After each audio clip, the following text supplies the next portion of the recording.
Férias servem para quê? Para ficar simplesmente sem fazer nada? Para fazer uma programação cultural, indo a cinemas, teatros e museus? Ou para frequentar um curso de férias? O que é bom para crianças e adolescentes neste período?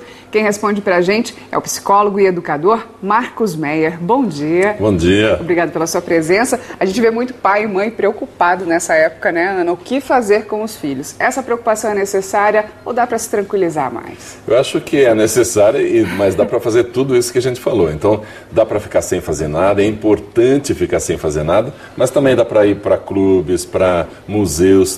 Tem criança que nunca foi no museu, é a hora de ir, vai lá com o pai. E é importante nesse momento, por exemplo, uma visita ao museu, tem crianças que entram no museu e aí começam a correr por todas as salas e olhando rápido, olham tudo e saem. Daí você pergunta para a criança o que você viu, o que foi legal, não sabe nem dizer.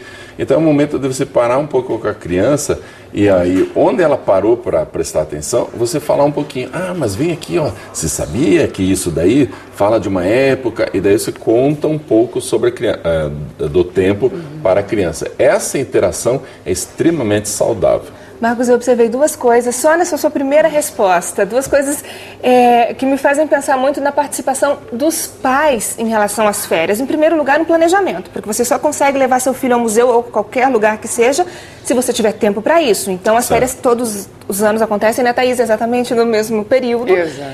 Em segundo lugar, é o que se cobra hoje muito dos pais mesmo, que é a participação na vida do filho, né? Não adianta programar e não estar junto. Exatamente. Ou levar no museu e deixar correr, né? É estar junto, é indicar os caminhos, é aproveitar cada momento para ensinar, para passar seus valores, por exemplo. Hoje, numa sociedade dessa, que é uma loucura de tempo, a gente está sempre com excesso de atividade, nós precisamos separar tempo para conversar com as crianças, para passar tempo com ela, para brincar junto e tal.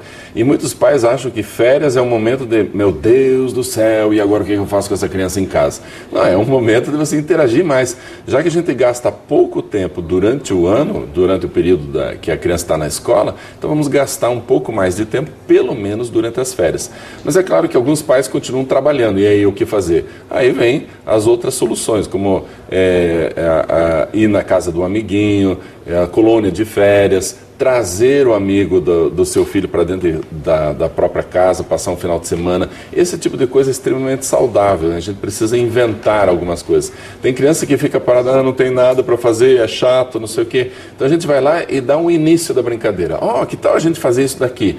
Aí você começa a brincar e daí você vai se afastando. Aí a imaginação dela dá conta de dar continuidade. Pois é, qual que é a importância? Eu queria que você comentasse mais sobre isso, de deixar a criança sem fazer nada mesmo. Pois é, ela precisa muito disso. O tempo do ócio é um tempo que a criança fica lá, fica chato, de repente, para escapar daquela chatice, ela precisa imaginar, criar. E aí vem o tempo da criação, o momento de criação. Quando a gente está sempre interferindo, a gente retira essa possibilidade da criança, isso é ruim. Então, a outra coisa também é assim, duas crianças brincando juntas, é importante que a gente interfira só quando a criança está em algum tipo de risco. Então, por exemplo, uma criança é muito mais forte que a outra e começa a bater. Aí você faz uma interferência. Se isso não acontece, deixa as crianças brincarem. Elas vão discutir, brigar, falar, vão reclamar, uma chora, outra... E aí ela cede, outra vez a outra cede. Esse tipo de interação entre elas é muito bom para desenvolver negociação. Mais tarde vai ser útil para a gente saber, como adulto, quando ceder e quando fazer valer a palavra da gente. Se a gente não desenvolve isso na infância, a gente fica sempre esperando que o outro decida pela gente. Então é importante que as crianças tenham um tempo de interação só entre elas. Isso se aplica até que idade? Essas regras valem também para os adolescentes? Adolescente já é diferente, né? Quando a gente fala de criança, é criança até uns 10 anos mais ou menos.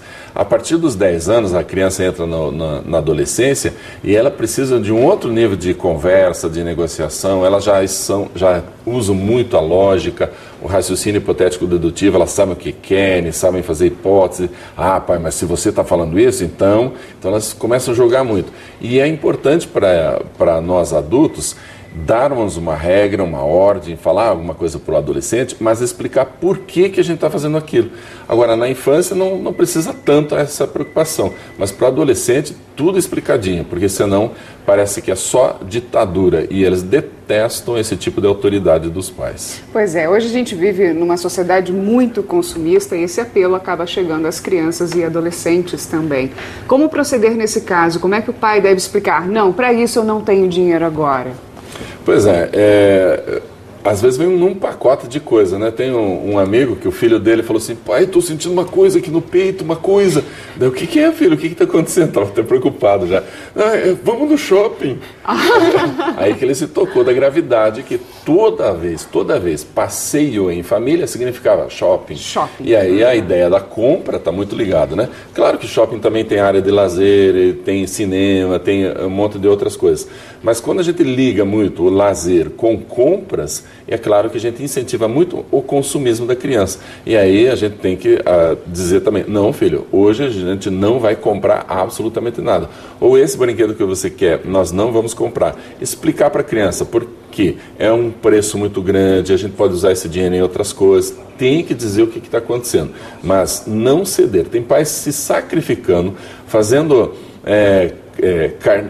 carnê, crediário e tal, pagando em 1000 vezes lá, para dar um gosto para a criança, que na verdade é colocar essa criança fora da sua realidade. Ela está recebendo presentes que os pais não conseguiriam dar em outra forma. E a gente pode resolver isso usando a imaginação também. Usando a imaginação. Tem outras...